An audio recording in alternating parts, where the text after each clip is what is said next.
말씀을 함께 봉독하도록 하겠습니다. 요한복음 6장 22절부터 29절까지의 말씀입니다. 요한복음 6장 22절부터 29절까지의 말씀입니다. 저와 한 절씩 교독하시겠습니다.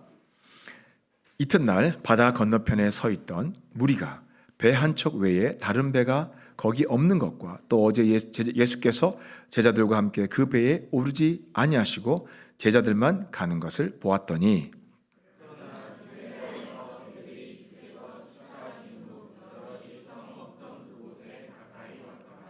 무리가 거기에 예수도 안 계시고 제자들도 없음을 보고 곧 배들을 타고 예수를 찾으러 가버나움으로 가서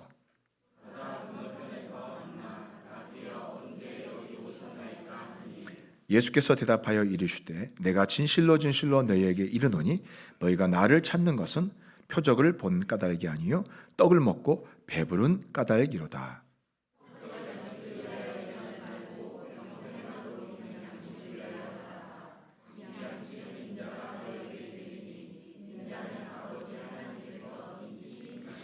그들이 묻되 우리가 어떻게 하여야 하나님의 일을 하오리까? 예수께서 대답하여 이르시되 하나님께서 보내신 이를 믿는 것이 하나님의 일이니라 하시니. 아멘. 오늘 말씀은 왜 주님을 찾습니까? 라는 제목으로 함께 은혜를 나누도록 하겠습니다. 과거에 오카는 목사님이 고향인 거제도에서 본인이 목격한 일에 대해서 말씀을 나눈 적이 있습니다. 6.25 전쟁이 터지자마자 얼마 지나지 않아서 많은 피난민들이 거제도로 이렇게 몰려왔다고 합니다. 그때 피난민들의 몰골은 정말 참혹했다고 합니다. 사람들은 잘 곳과 먹을 것을 찾아서 이리저리 헤매고 다녔습니다. 이때 세계 각국에서 이제 6.25 사변이 터지니까 이제 구호물자를 한국으로 보냈다고 합니다. 그때 물론 행정기관에서도 구호물자를 나눠주었지만 교회도 그 구호물자를 나눠주는 하나의 통로였다고 합니다. 특히 이 미국 교회에서는 교회들이 이제 구호물자들을 모금을 해가지고 한국에 보내면서 부탁하는 게 뭐냐면 이거는 교회를 통해서 전달해 주십시오라고 부탁을 했대요. 그래서 이제 교회를 통해서 이렇게 배급을 하다 보니까 많은 사람들이 교회를 찾아왔습니다. 겉으로 보기에는 다 하나님을 신실하게 믿는 것 같았고 그들 중에는 이제 주일 예배뿐만 아니라 새벽 기도도 열심히 나오고 굉장히 교회에 아주 신실하게 열심히 하는 분들도 많이 있었다고 합니다. 그분들 중에 이제 또 목사님에게 믿음 좋은 사람으로 이렇게 인정받고 또 칭찬을 들으면 목사님이 또 그렇잖아요. 이렇게 하나라도 더 챙겨주고 싶으니까 옷가지도 하나 더 주고 또 우유도 한 통 더 주고 뭐 이런 일이 실제로 있는 겁니다. 그래서 사람들은 또 그렇게 해서 또 목사님에게 또 이렇게 잘 보이고 싶은 마음도 있었던 거예요. 그러다가 전쟁이 끝날 무렵에는 구호물자도 줄어들었고 나중에는 교회에서 구호물자를 나눠주는 일이 이제 중단되게 되었습니다. 사라지게 되었습니다. 자, 그러자 이제 교회에 다녀봐야 이제 옷가지 하나도 더 나오는 것도 아니고 별로 이게 나오는 게 없으니까 사람들이 하나둘씩 떠나기 시작했습니다. 그중에 오 목사님이 보면 그렇게 열심히 잘 믿는 것처럼 보였던 분들이 언제 그러냐는 듯이 이렇게 교회에서 이렇게 안 보이셨대요. 오늘 본문의 말씀이 바로 이와 같은 상황에서 나온 말씀입니다. 오늘 말씀을 통해서 우리는 과연 나는 왜 예수님을 쫓고 있는가? 예수님은 나에게 어떤 존재인가를 다시 한번 주님 앞에서 돌아보고 점검하는 그런 계기가 되었으면 좋겠습니다. 우리 22절부터 다시 한번 읽어보겠습니다. 24절까지 시작. 이튿날 바다 건너편에 서 있던 무리가 배 한 척 외에 다른 배가 거기 없는 것과 또 어제 예수께서 제자들과 함께 그 배에 오르지 아니하시고 제자들만 가는 것을 보았더니 그러나 디베리아에서 배들이 주께서 축사하신 후 여럿이 떡 먹던 그곳에 가까이 왔더라. 무리가 거기에 예수도 안 계시고 제자들도 없음을 보고 곧 배들을 타고 예수를 찾으러 가버나움으로 가서. 자, 언뜻 보면 본문의 상황이 잘 이해가 안 되죠. 이렇게 축약했던 데다가 이렇게 이게 시간의 순서가 아니라 이게 약간 왔다 갔다 하니까 이게 도대체 무슨 말인지 아마 파악이 잘 안 됐을 거예요. 간단하게 좀 정리를 해드리겠습니다. 오늘 나오는 본문의 장소는 두 군데가 나옵니다. 하나는 뭐냐면 23절에 나오는 것처럼 오병이어의 기적이 일어났던 갈릴리 호숫가가 한 군데가 있고, 또 하나는 뭐냐면 24절에 나오는 장소로 그 호숫가 반대편 가버나움 땅이 나옵니다. 전날에 오병이어의 기적으로 배불렀던 백성들이 다음날 또 그 기적의 장소로 찾아갔습니다. 그런데 예수님이 안 보였습니다. 분명히 전날 배가 한 척밖에 없었고, 호숫가에, 갈릴리 호숫가에 배가 한 척 이렇게 해변에 돼 있었고, 제자들은 그 배를 타고 떠났습니다. 예수님은 그 배 안 타고 제자들을 잘 가라고 배웅을 하셨습니다. 그러니까 사람들의 생각에 예수님 여기 계시는구나 하고 생각하고 다음날 또 떡을 얻어먹으러 예수님께 이렇게 나온 겁니다. 그런데 예수님이 보이지 않았습니다. 근처를 샅샅이 뒤졌습니다. 그 주변에 혹시 예수님 어디 쉬고 계시나 하면서 부지런히 그 주변을 샅샅이 뒤졌는데 예수님이 보이지 않았습니다. 결국 찾지 못하자 이제 호숫가에 있던 고깃배들이 이제 호숫가에 정박되어 있을 거 아닙니까? 정박되어 있는 그 배들을 타고 건너편으로 이제 사람들이 가버나움 땅으로 건너간 겁니다. 부지런히 이제 가버나움 땅으로 가서 거기서 내려서 예수님을 찾아보니까 예수님이 거기 계신 거예요. 그러니까 이제 사람들이 얼마나 반갑겠습니까? 예수님하고서 막 반갑게 예수님을 이렇게 인사를 했습니다. 정말 이 사람들의 열심을 보십시오. 예수님을 얼마나 애타게 찾습니까? 저기 반대편 갈릴리 호숫가 그 주변에 인근 주변을 다 뒤지고 또 배 타고 와서 예수님을 부지런히 찾고 그렇게 만났으니 얼마나 예수님 반갑겠습니까? 그리고 또 그 열심이 얼마나 대단합니까? 자, 그런 열심을 보고 그렇게 예수님을 찾아 헤매던 사람들이 예수님을 반갑게 찾았으면, 그리고 만났으면 예수님 어떻게 답하셔야 정상입니까?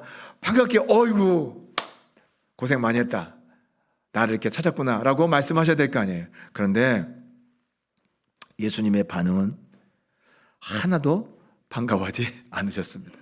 약간 싸늘했습니다. 왜 그렇습니까? 우리 26절 한번 볼까요? 오늘 본문 26절 다 같이 읽어보겠습니다. 시작. 예수께서 대답하여 이르시되 내가 진실로 진실로 너희에게 이르노니 너희가 나를 찾는 것은 표적을 본 까닭이 아니요 떡을 먹고 배부른 까닭이로다.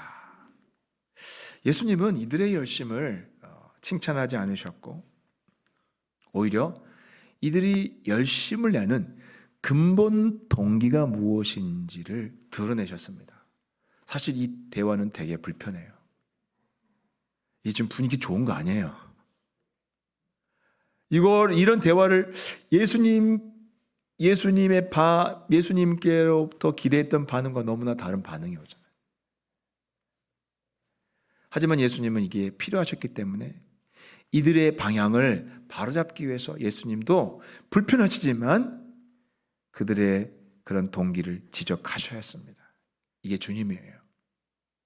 주님은 우리가 잘못된 길을 갈 때 반드시 그것을 무조건 오냐오냐 하지 않습니다. 때가 되면 딱 멈춰서서 그것에 대해서 지적하십니다. 그걸 바로잡으신 분이세요.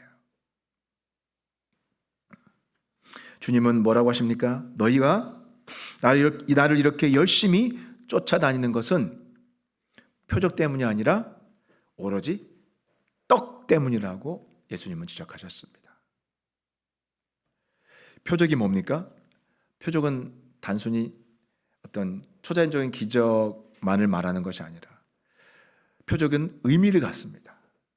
어떤 의미를 전달하기 위해서, 뭔가를 알리기 위해서 행하신 기적입니다.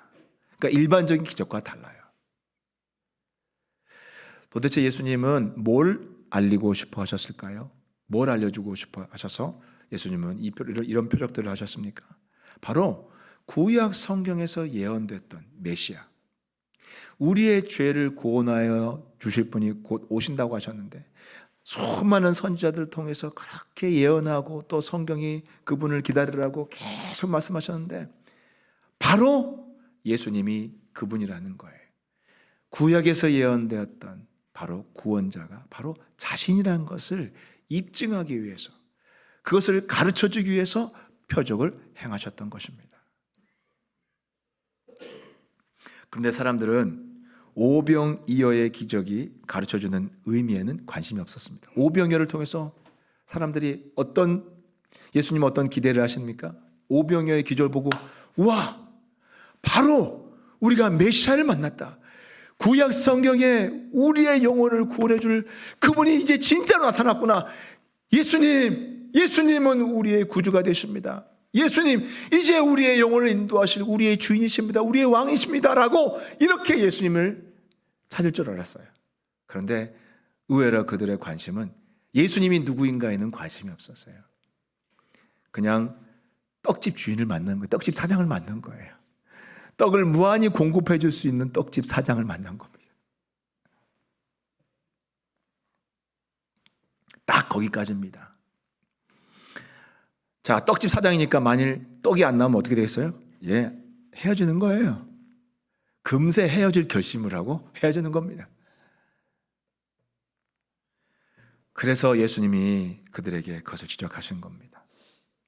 너희는 떡 여기까지만, 더 이상 더 나오지 않는 거예요.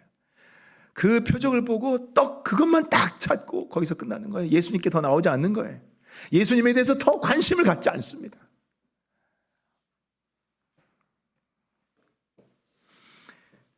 여러분, 성경 전체 역사에서 가장 불쌍한 사람들이 어떤 사람들인지 아십니까? 바로 사복음서 시대, 그러니까 예수님이 실제로 사람으로, 하나님의 아들이 실제 사람의 모습으로 나타난 시대, 바로 이 사복음서에 사복음서가 기록된 바로 이 시대죠. 예수님 활동하셨던 시대. 그러니까 사람들은 예수님과 함께 살았어요. 그리고 예수님이 사람들 옆에 정말 나타나셨어요. 하나님 옆에 나타나셨어요.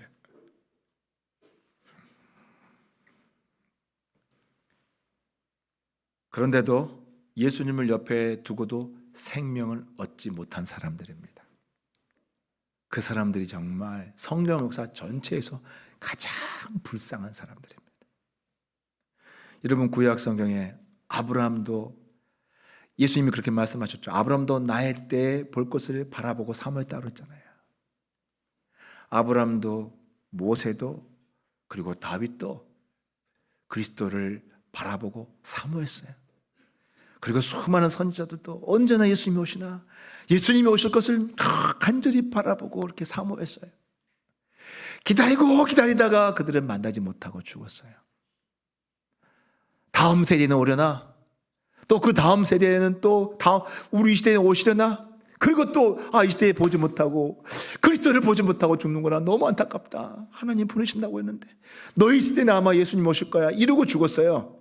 얼마나 사모하고 살았습니까? 그런데 그렇게 기다리던 그리스도가 나타났을 때 이 사람들은 정작 그리스도를 옆에 두고도 구원받지 못하고 생명을 얻지 못하고 죽었습니다. 얼마나 불쌍합니까? 사복음 시대에는 예수님이 하나님 말씀을 귀에 들리도록 직접 말씀해 주셨고, 수많은 표적을 눈에 볼 수 있도록 보여주셨습니다. 죽은 사람을 살리셨고, 문둥병자가 즉시 깨끗함 받게 하셨고, 또 바로 앞장에서 보리떡 5개와 물고기 2마리를 가지고, 그 물고기도 그 조그마한 약간 멸치보다 조금 더 큰 형님볼 되는 작은 생선이에요. 그거 가지고 5,000명을 먹이셨어요. 보여주셨어요. 예수님이 누굽니까? 바로 창조주 하나님이시라는 것. 이 세상을 아버지 하나님과 함께 창조하셨던 바로 그 하나님이시라는 것을, 하나님이 사람이 되어 오셨다는 것, 하나님의 아들이 직접 하나님을 보여주기 위해서 이 땅에 나타나셨다는 것을 보여주기 위해서 그런 기적을 행하신 거예요. 그런데 그 예수님을 옆에 두고도 구원받지 못하고 생명을 얻지 못하고 죽었습니다. 여러분, 예수님의 기적을 본 사람, 예수님 3년 동안 공생애를 통해서 전국을 돌아다니면서 얼마나 많은 기적을 보여주셨습니까? 요한복음에 보면 그 예수님이 행하신 기적은 성경에 다 기록할 수도 없다고 했어요. 어떤 책에 다 담을 수도 없다고 했어요. 어마어마하게 많은 기적들을 행하셨어요. 그러니까 정말 많은 사람들이, 최소한 수십만 명 이상이 예수님이 행하신 기적을 직접 본 사람들이에요. 근데 예수님이 십자가에 못 박히실 때 마지막까지 예수 믿은 사람 얼마나 돼요? 극소수예요. 예수님의 기적을 본 사람조차도 그 바리새인들과 또 제사장들이 선동할 때에 예수님을 십자가에 못 박으라고 그랬어요. 기가 막히죠? 얼마나 불쌍한 사람들입니까? 예수님의 말씀을 듣고 예수님의 기적을 본 사람들조차도 그 사람들은 예수님을 십자가에 못 박으라고 외쳤던 사람들이에요.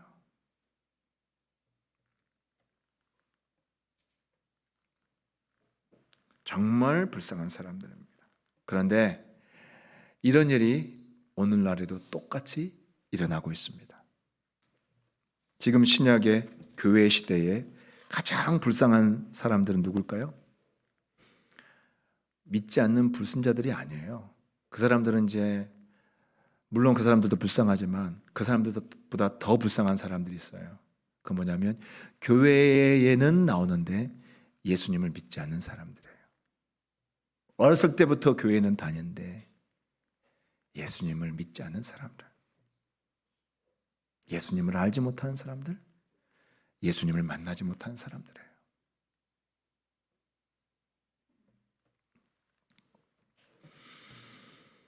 생명을 얻지 못하고 생명을 누리지 못하고 교회를 다니는 사람들이 있습니다. 매주일 교회 나옵니다. 예배도 드립니다. 그런데 내 영혼에 생명을 주시고 내 구원에 가장 중요한 예수님에 대해서는 별로 관심이 없이 교회를 다닙니다. 그냥 문화예요, 문화. 예수님에 대해서 새가족반에서 물어보면 새가족반에서 예수님에 대해서 집중적으로 제가 가르칩니다. 예수님에 대해서 이야기하라고 그러면 어떻게 구원을 받는지 이야기를 하면 딴소리 하시는 분들이 참 많아요. 정말 많아요. 어떻게 구원을 받는지 몰라요. 예수님이 나의 구원과 어떤 직접적 관련이 있는지를 잘 모르고 다른 이야기를 하시는 분들이 정말 많습니다.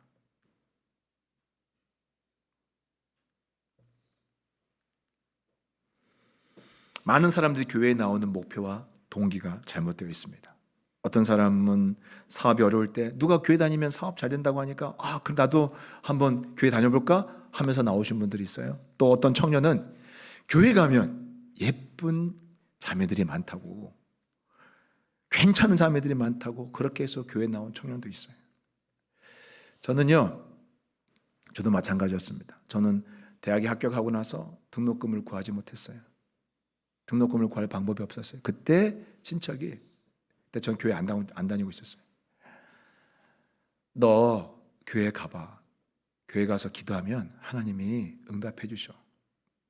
틀림없이 응답해 줄 거라고. 제가 그 말 듣고 동네 교회 나갔다는 거 아니에요. 등록금 줄 거라고 그 말에.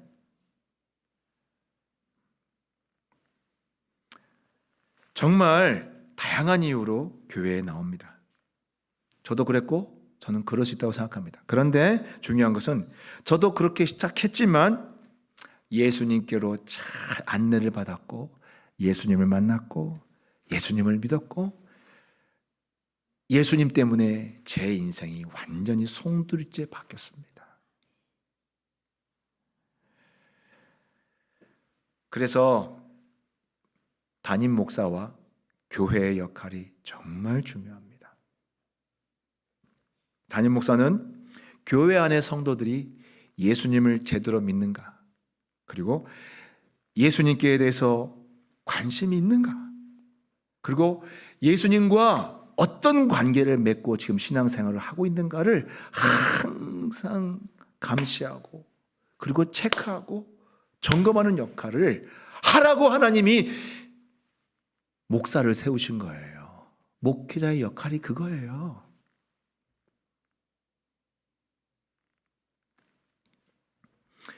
모든 설교와 모든 교회의 양육이 예수님께로 향해야 합니다. 양들을 예수님께로 향하게 하는 것, 어떻게든지 예수님께로 관심을 집중하고 예수님께 만나게 하고 예수님께로 가까이 끌고 예수님의 말씀을 먹도록 양들을 부지런히 이렇게 당기고 좀 멀어지면 또 막 가서 그러지 마십시오. 잘 믿으세요. 예수님께 나오셔야 됩니다. 하고 양육도 붙여주고 이것도 해보세요. 저것도 해보세요. 이렇게 당기는 사람이 담임 목사인 거예요. 그게 담임 목사의 사명이에요. 그거 하라고 예수님이 목사를 세우신 거예요. 그게 제대로 안 이루어지면 그 목사는 사실 참으로 제대로 목회하는 게 아니에요. 그냥 예배에 나오고 그냥 헌금 생활 잘하면 아무 문제 없구나 이렇게 방심하면요, 사실 그거는 잘못된 목회입니다. 정말 잘못된 목회예요. 영혼 한 사람 한 사람 안에 예수님이 들어있는가, 저 사람이 예수님을 마음에 모시고 있는가에 대해서 관심을 가지고 체크하고, 그리고 다음 주에는 그것을 더 집중해서 설교하고 그 사람을 보고 체크하는 거예요. 그래서 시간이 가면 갈수록 점점점 성도들의 관심이 예수님께로 향하도록 만드는 것이 담임 목사의 역할인 것입니다. 어느 교회의 장로가 암에 걸려 죽어갈 때 담임 목사님이 중환자실에 있는 그 장로님을 신방을 갔습니다. 그런데 장로님이 고백하길 자신은 예수님이 하나님의 아들이신 것이 믿어지지도 않고 자기는 구원의 확신도 없다고 이야기를 했어요.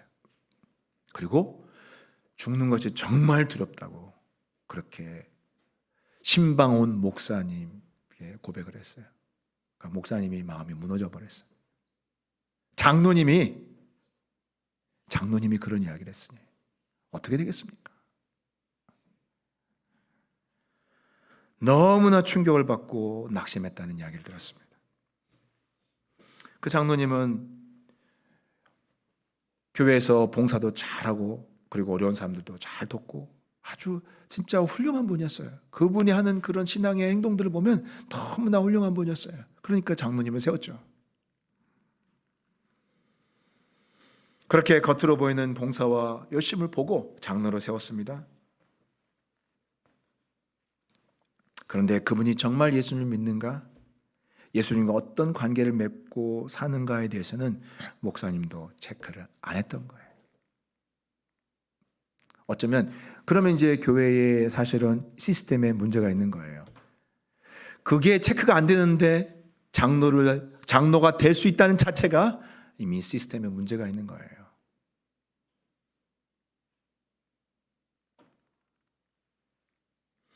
우리도 겉으로 보이는 열심만 보고 신앙이 좋구나 하고 속을 수가 있습니다. 그런데 그 신앙의 목표와 방향이 잘못된 것이 곧바로 드러나는 때가 있습니다. 그게 언제냐면 어떤 분은 열심히 봉사했는데 자기 자녀가 입시에서 실패하고 남편이 직장에서 문제가 생기니까 한꺼번에 다 그만둬버려요. 그리고 어떤 이야기를 하냐면 내가 어떻게 하나님을 섬겼는데, 내가 어떻게 교회에 봉사를 하고, 내가 어떻게 내 시간과 물질을 아끼지 않았는데 어떻게 나한테 이럴 수가 있어요. 분노한 것입니다. 사실 이거는요, 지금까지 이분이 무엇을 위해 열심히 주님을 쫓아다녔는지를 정확히 보여주는 거예요. 뭐예요? 떡을 기대했던 거예요. 떡. 오늘 유대인들이 예수님 떡 쫓아다니는 거와 똑같아요. 물론 예수님 믿고 우리의 삶의 문제를 기도하는 것이 나쁘다는 게 아니에요. 그건 당연히 해야 돼요. 일용할 양식을 구하고 우리가 문제가 있을 때 기도해야 됩니다. 그런데 거기에서 못 나가는 것은 정말 심각한 문제가 있는 거예요. 근데 그게 잘 분별이 안 돼요. 심지어는요, 자기 자신도 속아요. 자기 자신도. 내가 떡을 쫓는지 예수님을 쫓는지. 예수님만이 제일 정확히 아세요. 여러분, 누굴 위해서 교회에 나옵니까? 하나님께 내가 나와주니까 고마워하세요? 이거예요? 하나님 위해서 나와주는 겁니까? 내가 살려고 나오는 거예요. 누굴 위해서 봉사해요? 내 영혼이 살기 위해서, 내 영혼이 봉사할 때 예수님의 생명을 더 충만히 누리고 또 예수님을 더 많이 깨닫고 예수님의 은혜를 많이 체험할 수 있기 때문에 봉사하는 거예요. 예배 드릴 때 우리 영혼이 살잖아요. 예배 드릴 때 얼마나 기쁩니까? 얼마나 생명이 우리 안에 충만히 임합니까? 또 여러분 1대1 야육하는 사람들 보세요. 1대1 야육하는 분들이 1대1 야육하면서 얼마나 행복해합니까? 자기 시간 투자하고 준비하고 또 오고 에너지 다 투자하고 바쁜데 직장 생활하면서 교회 와가지고 따로 시간 내서 만나서 1대1 양육을 해요. 그래서 진짜 섬기는 거예요. 그래서 2시간, 3시간, 어떤 분은 밤에 보니까 막 12시가 다 돼가 여기서 하더라고요. 왜 그래요? 누가 월급 줍니까? 아니에요. 기쁨이 있기 때문이에요. 생명이 있기 때문이에요. 이건요, 섬겨보지 않는 사람은 몰라요. 예수님의 뒤를 따르면 예수님이 말씀하신 그 생명이라는 게 무엇인지를 경험을 해요. 근데 그건 뒤를 따라본 사람이 경험하는 거예요. 주일학교 교사 딱 보이면 물론 시간 투자해야 되고 다 교회에 또 중고등부는 지금 이 시간에 중고등부 교사들은 9시까지 와가지고 그렇게 또 기도하고 그리고 준비해서 해요. 그러려면 시간 사실 주일 아침에 늦잠 자고 싶은데 그러지 못해요. 사실 딱 객관적으로 보면 손해죠. 그런데요, 제가 한 번은 아이들 가르치는 어느 청년에게 제가 주일학교 아이들 가르쳐서 주일학교 섬겨서 고맙다고 했어요. 그랬더니 그 청년이 저한테 이렇게 이야기하더라고요. 목사님, 아니에요. 제가 너무 기뻐요. 제가 아이들 가르치면서 많은 걸 배운다는 거예요. 오히려 제가 은혜 받고 있어요. 여러분, 이게 비밀이에요. 이게 비밀입니다.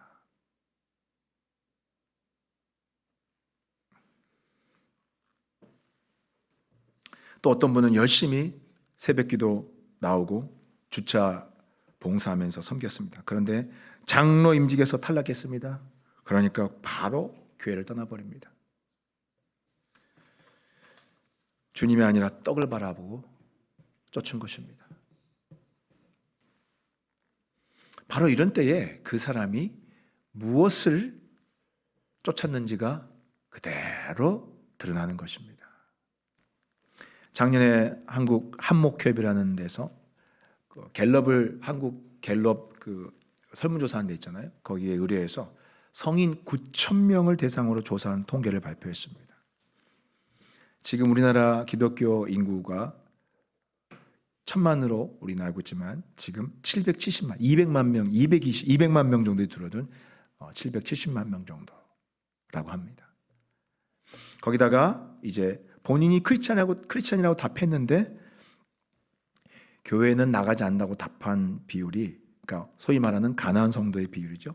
약 29%에 달하는 것으로 나타났습니다. 770만 중에 숫자로 환산하면 220만 명 정도로 추산할 수가 있는 거예요. 많이 늘어난 겁니다.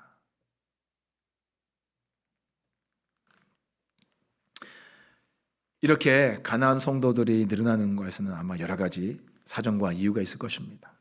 교회에 대해 실망하고 목회자에게 실망하고 또 교인들에게 실망할 수 있습니다. 하지만 여러분 이거 아셔야 돼요. 교회는 예수님의 몸이라고 말씀하고 있습니다. 예수님은 교회의 머리시고 교회는 예수님의 몸이에요. 교회가 없으면 예수님 몸이 없는 거나 마찬가지예요. 예수님은 교회를 내 몸이라고 하셨어요.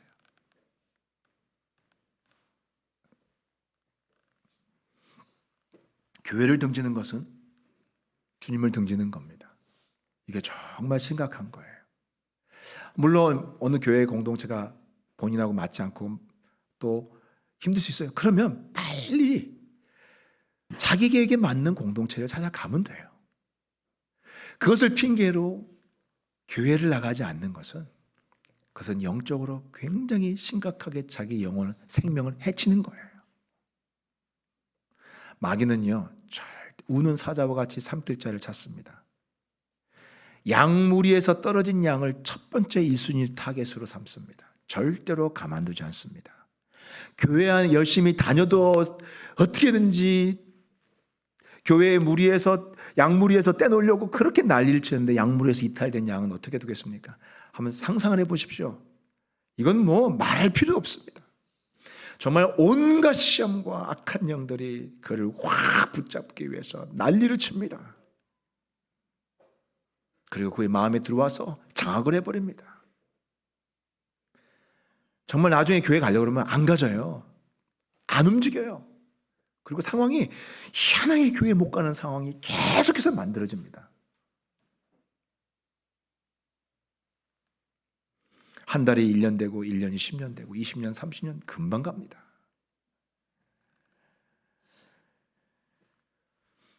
우리는 목회자나 성도들을 보고 교회를 다니는 것이 아닙니다. 예수님의 생명을 얻고 예수님의 생명을 누리기 위해서 교회를 다니는 것입니다. 그리고 예수님은요, 교회를 통해서 성도들에게 생명을 공급하시고 또 은혜를 누리게 하시고 그리고 교회를 통해서 한 성도 한 성도가 영적으로 자라나게 하시는 겁니다. 그게 성경에 이렇게 기록되어 있습니다. 에베소서 4장 15절 한번 볼까요? 다 같이 한번 읽어보겠습니다. 시작. 예수님을 말하는 거예요. 그는 머리니 곧 그리스도라. 그에게서 온 몸이 각 마디를 통하여 도움을 받음으로 연결되고 결합되어 각 지체의 분량대로 역사하여 그 몸을 자라게 하며 사랑 안에서 스스로 세우느니라. 이게 주님이 교회를 통해서 지금 하시고 계시는 일이에요. 여러분, 교회를 정확히 하셔야 됩니다. 사실 목회자나 성도들은 다 구원받은 죄인들입니다. 구원받은 죄인들이에요. 여전히 죄와 씨름하고 살아가야 되는 죄인들이에요. 매일매일 회개하고 주님 앞에서 죄를 씻고, 그러나 분명한 것은 이전보다 오늘, 어제보다 오늘이 더 깨끗하고 오늘보다 내일이 더 나아지고 있는 것이 분명합니다. 저 자신도 그래요. 하지만 여전히 죄와 씨름하며 사는 죄인들이에요. 늘 예수님의 용서가 아니면 살 수 없는, 예수님의 피가 아니면 살 수 없는 사람들이에요. 저와 같이 25년 가까이 목회를 한 목회자도 아직도 마음속에 상처가 툭 튀어나오고 마음속에 숨은 죄가 새롭게 발견됩니다. 끊임없이 회개하고 치유받는 과정을 겪고 있습니다. 그런데 그래도 구별된 삶을 사는 저도 그러는데 일반 성도님들은 어떻겠습니까? 세상 속에선 잘 오물을 묻히고 사는데 상처 어제 치유받았는데 또 회사 가서 상처받고 옵니다. 그러니까 씻으면 또 잘라내면 또 자라고 잘라내면 또 자라고, 이게 성도들의 삶이에요. 말할 필요가 없습니다. 그래서 교회는요, 교회의 머리 대신 주님 때문에 존재하는 것이지, 성도들이 온전하고 목회자가 온전하고 거룩해서 교회가 존재하는 게 아니에요. 교회를 존재시키는 것은 교회의 머리 대신 예수님 때문에 교회가 존재할 수 있고 교회가 생명이 흐르는 거예요.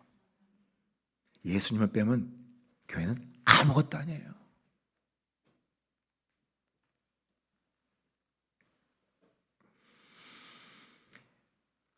비록 교회에 죄 많은 인간들이 많고 또 그 사람들 때문에 문제가 있지만 머리 대신 예수님 한 분 때문에 정말 교회는요, 놀랍고 신비로운 일들이 참 많이 일어납니다.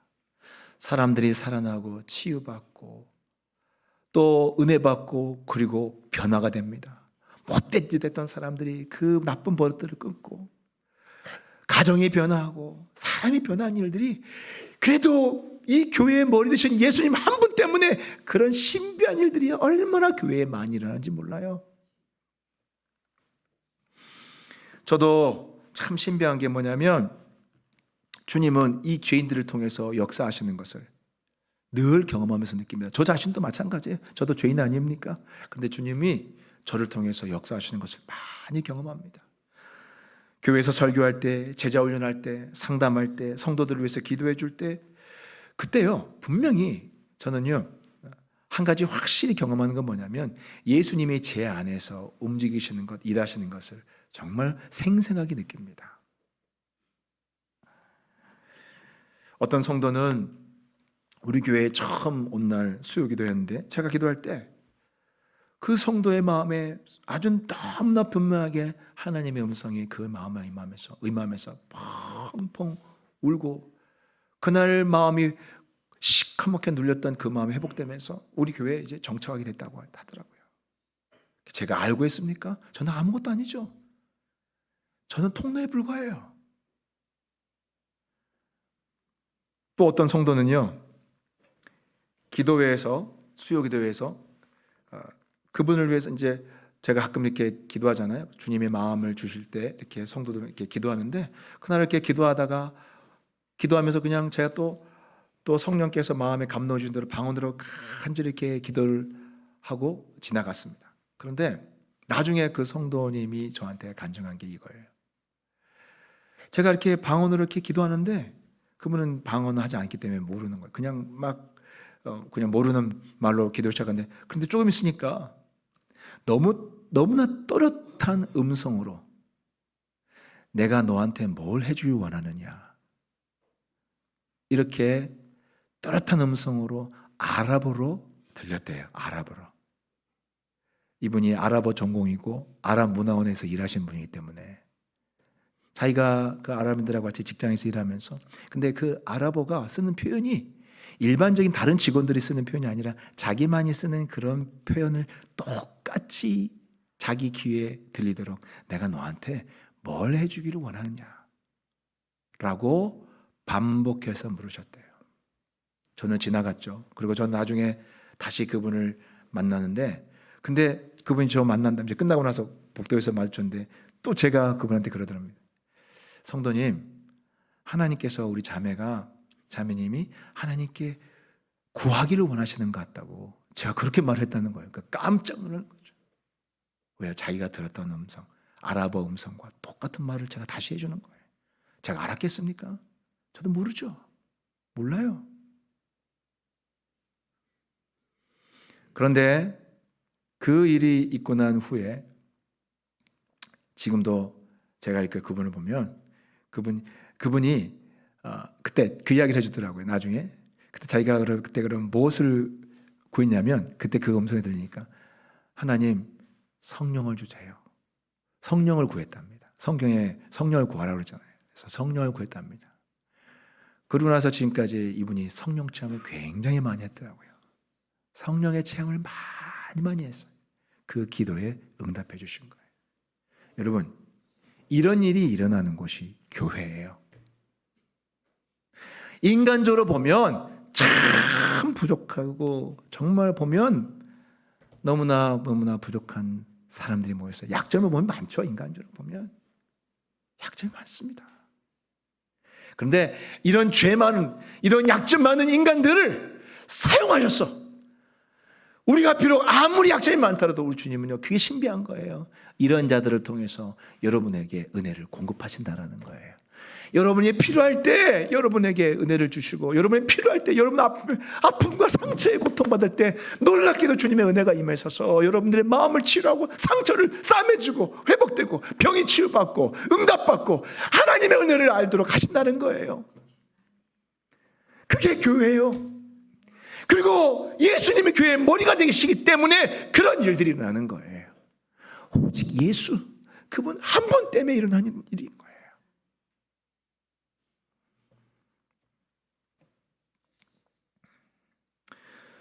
저를 통해서만 이런 일을 합니까? 아니에요. 천만의 말씀이에요. 우리 교회 집사님들 1:1 양육을 통해서, 다락방을 통해서, 또 교사들을 통해서 이런 일들이 우리 교회에 똑같이 일어나고 있어요. 누구 때문에요? 누구 때문에요? 그렇죠. 예수 그리스도 때문에요. 예수님 때문에 이런 일들이 일어난다는 거예요. 그렇게 해서 우리 교회 많은 성도들이 변화를 받고 예수님의 제자가 되었습니다. 그래서 교회는 예수님 빼버리면, 그래서 예수가 흐린 교회는 사람 냄새가 가득합니다. 예수가 빠지면 인간의 악취가 가득한 것이 교회예요. 그런데 부족한 사람들이 모여도 예수가 가득하면요, 신비해요. 교회예요, 예수님의 향기가 나요. 그 사람들이 특별한 사람이 아니에요. 그런데 그 모든 약점에도 연약함에도 불구하고 그들이 예수님을 의지하고 예수를 붙들고 내가 부족합니다. 주님 살려주십시오. 나를 변화시켜 주십시오. 이렇게 예수님께 간절히 기도하면서 주님을 의지하는 사람들에겐요, 그 사람들이 모인 곳에서는요 신비한 향기가 난다고요. 예수님의 향기요. 그 사람들이 모인 곳에는요 귀신이 쫓겨나가는 거예요. 귀신이 못 버텨요. 그 사람들이 모여서 기도하는 곳에 귀신이 소리지르고 떠나가는 거예요. 그거 아세요? 예수님 때문이에요.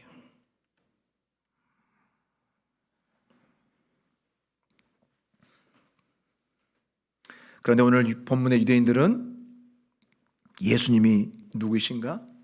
예수님 자체에 대한 관심이 없었습니다. 당장의 현실 문제, 먹고 사는 문제, 삶의 문제 해결만을 위해 예수님을 열심히 쫓아다녔습니다. 이런 백성들을 향해서 예수님은 오늘 그들에게 정답을 얘기해 주셨습니다. 우리 한번 27절 한번 볼까요? 27절 한번 보겠습니다. 다 같이 읽어보겠습니다. 시작. 썩을 양식을 위하여 일하지 말고 영생하도록 있는 양식을 위하여 하라. 이 양식은 인자가 너희에게 주리니 인자는 아버지 하나님께서 인치신 자니라. 당장의 육체의 양식을 위해 살지 말고 영원한 생명을 위해 일하라고 말씀하십니다.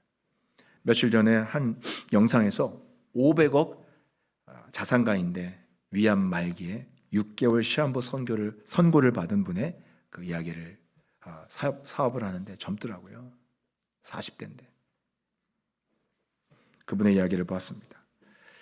자기가 이렇게 출장을 가는데 화장실에서 변을 보는데 정말 시큼한 그 짜장면 같은 변이 나와서 놀래는, 나중에 보니까. 그래서 이제 암 진단을 받고 수술하려고 걸어보니까 였다가 다시 덮었대요. 여기 장기에 완전히 전이가 돼가지고. 그래서 딱 6개월 시한부 선고를 받았다고 합니다. 이분이 하는 말이 생명이 얼마나 소중한지를 하루하루 느끼면서 살고 있답니다. 돈이 없어도 아프지만 않으면 그게 정말 행복한 거라고 이야기하는 거예요. 돈이 없어도 아프지만 않은 것이 행복하다는 겁니다. 그리고 하는 말이 뭐냐면 삶이 불만이 생기고 원망이 생기면 대학병원에 암병동에 가보라는 거예요. 그리고 옆에다가 치료 항암제 이렇게 허리에 링겔 차고 항암제 꽂고 다니고 머리가 빠지고 다 빠지고 고통스러워하는 그분들의 모습을 보라는 거예요. 그러면 생명이 얼마나 소중한지 느낄 거라는 겁니다. 500억 자산을 가지고 있어도 그 돈으로 생명을 살 수는 없습니다.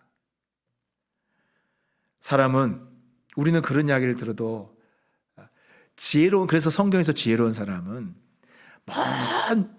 먼 미래, 그런 이야기를 들으면서 먼 미래 이야기로 생각하고 그냥 막연하게 살아가는 사람이고, 지혜로운 사람은 그런 이야기를 들을 때 언제든지 나에게 닥칠 수 있는 현실적인 이야기로 생각하고, 그리고 죽음을 대비하면서 사는 것입니다. 죽음 이후의 삶을 생각하면서 사는 거예요.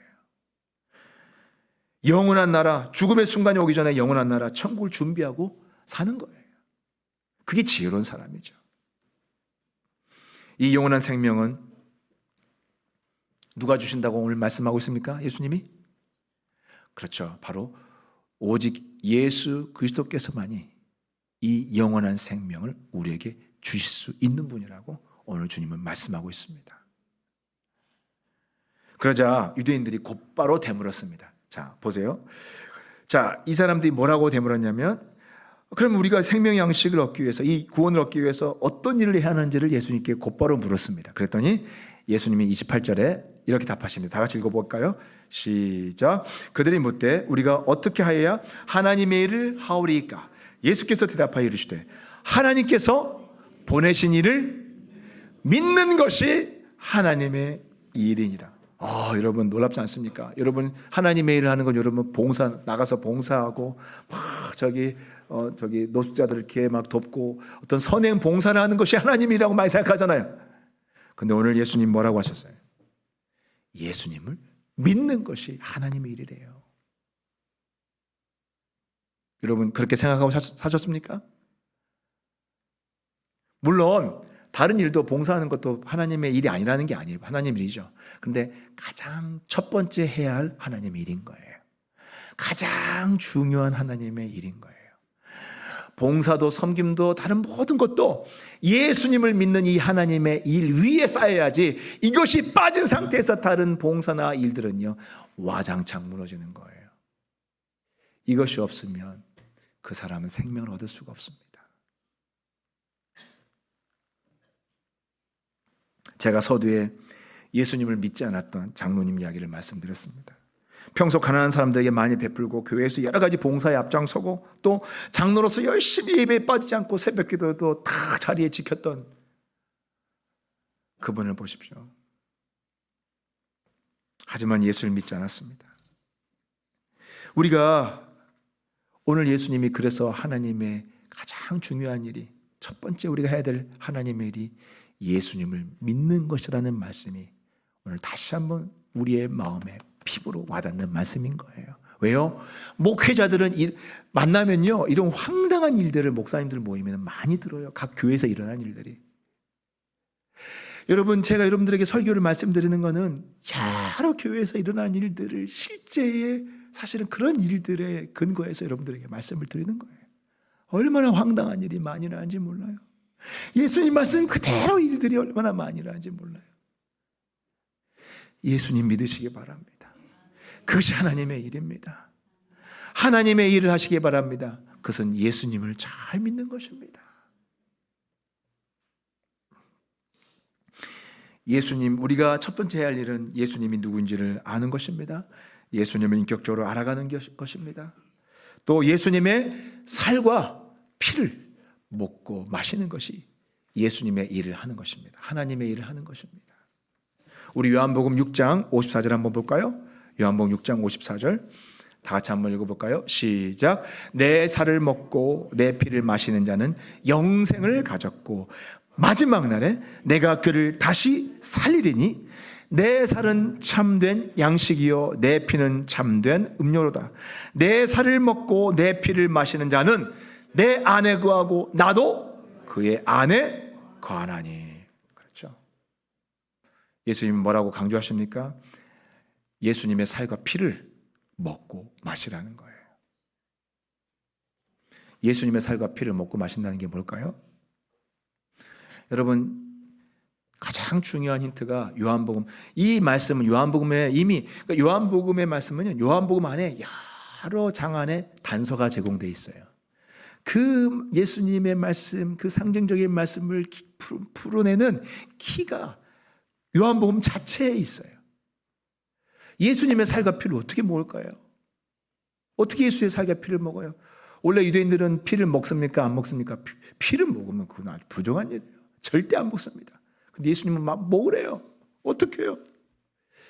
요한복음 1장 14절에 그 답이 나와 있습니다. 다 같이 한번 읽어볼까요? 시작.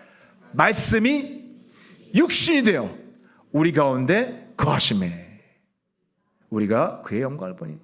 자, 다시 보면 예수님 어떤 분인 거예요? 말씀이 육신이 되어 우리 가운데 오신 분이에요. 예수님의 살과 피를 먹는 것은 뭘 먹는 거예요? 예수님의 말씀을 먹는 거예요. 예수님의 말씀을 생명의 양식처럼 여러분이 매일 밥 먹는 것처럼 콕콕콕콕 씹어서 먹을 때 예수님의 살과 피를 먹는 거예요. 특별히 예수님이 누구신가? 말씀을 그냥 눈으로 씩 지나가면서 읽지 말고 예수님이 누구신가? 말씀을 곰곰이 생각하면서 내 스스로에게 질문하고 곱씹으면서 먹는 거예요. 나는 예수님과 지금 어떤 관계를 맺고 있는가? 곱씹으면서 먹는 거예요. 예수님 행하셨던 이 요한복음을 보면서 수많은 표적을 보면서 이 표적의 의미가 무엇인가? 예수님이 하신 말씀의 의미가 무엇인가? 무엇보다도 여러분, 우리가 꼭꼭 씹어 먹어야 될 예수님의 생명의 양식, 예수님의 살과 피가 되는 최고의 말씀이 뭐냐면, 하이라이트가 뭐냐면 예수님의 십자가의 죽음의 의미예요. 예수님이 왜 나 같은 자를 위해서 죽으셨는가? 왜 예수님이 십자가에서 피 흘리셨는가? 이것을 콕콕콕 씹어 먹을 때 여러분의 영혼한 깊은 곳에서부터 알 수 없는 샘 같은 것이 팍 솟구쳐 올라오잖아요. 수십 년 동안 예수님을 믿어도, 수십 년 동안 똑같은 말씀을 묵상해도 신기해요. 매일매일 그 말씀을 다시 먹고 다시 먹고 다시 먹어도 그 말씀은 내게 기쁨을 주고 생명을 주고 눈물을 흘리게 만들어요. 그게 바로 예수님의 살과 피기 때문이에요.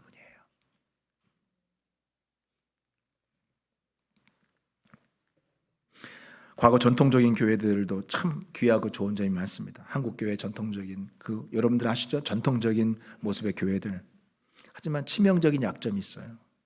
열심히 봉사하고 예배에 열심히 참석하고 헌금 많이 하면 금방 직분 주고 금세 장로로 세워주는 교회들이 많았습니다. 그런 시스템에서는요, 아까 같은 비극적인 장로님이 나올 확률이 높아요. 그런데 우리 교회는 가능성이 굉장히 낮습니다. 새가족부터 제가 복음을 점검합니다. 철저히 예수님의 복음을 가르칩니다. 그래서 새가족반이 너무너무 좋다고 하는 사람들이 많아요. 새가족반에서 눈물을 흘리고 막 뜨거운 감격을 가진 사람들이 많아요. 왜요? 예수님의 십자가 복음을 전하기 때문이에요. 예수님이 누구인지를 가르치기 때문이에요. 1:1 양교에서도 예수님을 배워요. 16주 동안 예수님에 대해서 많이 배우게 됩니다. 또 다락방에서 예수님을 늘 나누게 됩니다. 또 제자 훈련에서 철저히 제가 또 다시 복음을 가르칩니다. 그리고 또 사역 훈련에서 또 배울 거예요. 그리고 나서 순장이 됩니다. 순장이 되면 예수님을 전해야 돼요. 이제는요. 아는 정도가 아니라 완전히 내 몸에 흐르고 있어야 돼요. 그래야 순장을 섬기면서 영혼들이 변하는 걸 경험할 수 있습니다. 예수님의 전문가가 될 수밖에 없어요. 그리고 또 그렇게 하면서 그런 분들은 교회에서 직분자들이 됩니다. 그러니까 직분자가 그냥 될 수가 없어요. 그냥 이게 체크가 안 될 수가 없어요. 예수님을 믿고 예수님을 가르치고 예수님의 말씀대로 살지 않으면 절대로 우리 교회의 리더십에 올라올 수가 없어요. 왜냐하면 교회는 교회의 머리는 예수 그리스도시고 교회가 존재하는 목적은 예수님을 전하기 위해서 있는 거예요. 예수님을 가르치고 예수님으로 사람들이 예수님을 먹고 마시면서 예수님 때문에 사람들이 살아나고 예수님 때문에 생명을 누리도록 서로서로가 예수님을 권하고 예수님을 먹고 마시고 모일 때마다 함께 예수님을 나누고 예수님 때문에 행복해하고 그 예수님 앞에서 기도할 때 성령이 충만히 임하면서 사람들이 회복되고 죄와 싸워서 이기고 이 세상에서 승리할 수 있는 힘을 예수 그리스도로부터 얻기 때문에 그래서 교회는 예수 공동체가 되는 거예요. 저는 예수 그리스도의 종입니다. 성도님들이 날마다 예수의 살과 피를 먹고 마시고 성도들끼리 예수의 살과 피를 서로 먹고 마시도록 그렇게 교회를 이끌어가고 지도해야 될 책임 있는 사람입니다. 지도자들도 마찬가지. 그게 하나님의 일의 첫 번째 순입니다. 그리고 그 다음에 나머지 모든 교회의 일들을 또 그 위에서 하나하나씩 해 나가야 되는 것입니다. 그럴 때 교회가 더 풍성하고 온전해지는 것이에요. 다른 것들도 많이 우리가 해야 될 일이 많이 있지만 우리는 이 기초를 잊어버리면 나머지 모든 것들이 공든탑이 무너지는 것처럼 와르르 무너진다는 것을 여러분 분명히 깨닫고 그것을 붙드는 저와 여러분 되시기를 주 이름으로 축복합니다. 우리 교회가 이제 10주년이에요.